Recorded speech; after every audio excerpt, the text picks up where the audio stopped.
All right, today we're diving into a film that's just absolutely stunningly beautiful, but also incredibly hard to watch. We're talking about Giuseppe Tornatore's 2000 masterpiece, Malèna. This is a film that's managed to captivate and, let's be honest, divide audiences for well over 2 decades now, and we're going to unpack exactly why. Yeah, and Malèna, it's definitely in that second category. It's one of those films that just gets under your skin, you know? It stays with you long, long after the credits have rolled. And that's what we're really going to dig into here, that haunting quality. We're going to look past all those beautiful, sun-drenched Sicilian visuals and get right to the uncomfortable truth at its core. And this, right here, is the central puzzle of the movie.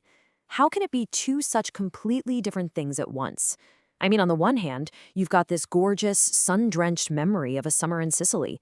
But on the other, it's just a brutal, devastating story about how cruel people can be.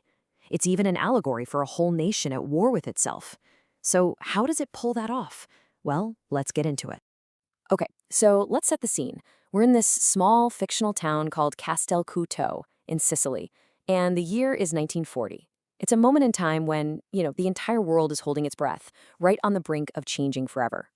So right from the get-go, the director, Tornatore, does something absolutely brilliant. He smashes 3 totally different things together in the very first scene. You've got Italy entering World War II, this huge historical event.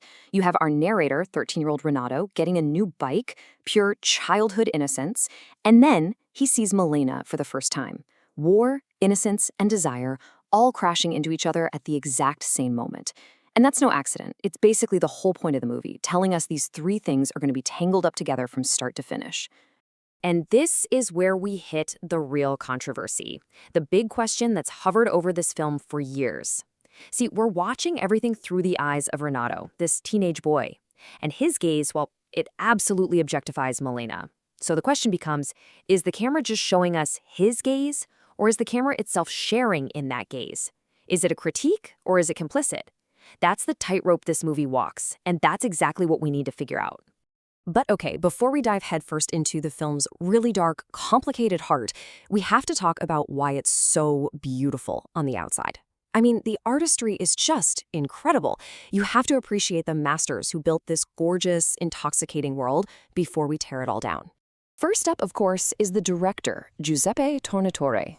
If you've ever seen his Oscar-winning film Cinema Paradiso, and if you haven't, you really should, then you already know his style. The man is a master, the undisputed architect of Italian nostalgia.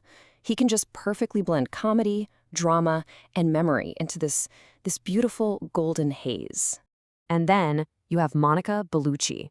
I mean, think about it. How do you even cast someone for the role of the most beautiful woman in town? It seems impossible, right? But somehow they did it perfectly. And her performance? Wow. It's almost entirely silent. She has to convey all of this unspoken tragedy and pain just with her eyes, with the way she carries herself.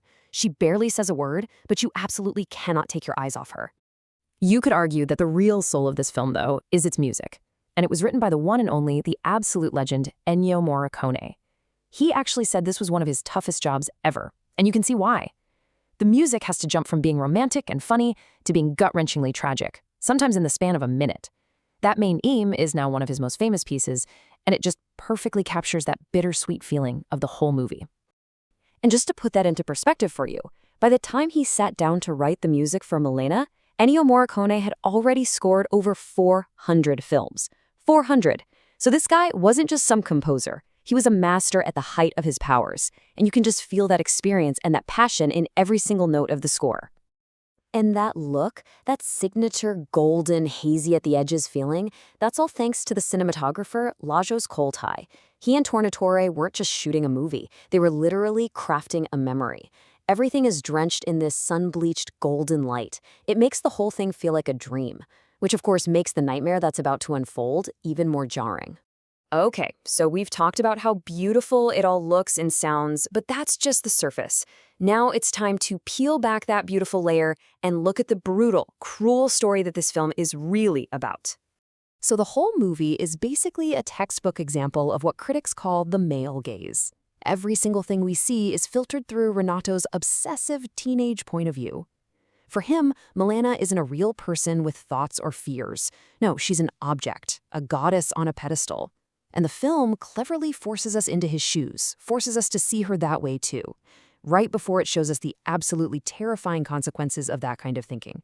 And this leads to a really powerful way of looking at the film, this idea that Malèna herself is actually a symbol for Italy during the war. Just think about it for a second. She's desired by everyone around her, then she's exploited by the occupying German forces, and then who punishes her? Not the enemy, but her own people who beat her viciously. She comes back in the end, battered and scarred, but she's still standing. It's an incredible allegory for a nation having to face what it did to itself.